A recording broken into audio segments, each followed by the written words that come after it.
Туугандар, бүгүн Бишкектен мына жаңасы 4 жаштагы жаш атты көрсөтөбүз. Бут колдор жакшы, тарбиясы да кыйла эле келип калыптыр. Мына баштары жылоолорун көрүңүздөр. Аламан улакка жаңы үйрөтүлүп жаткан ат. Мына бут колдорунда кемчиликтери жок.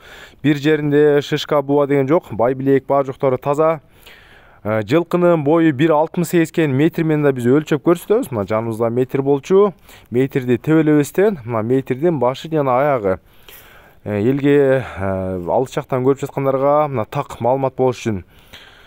Породасы таза эле кыргыз жылкы, Бишкектики туугандар. Баасы болсо $3800. Мына көрүңүздөр.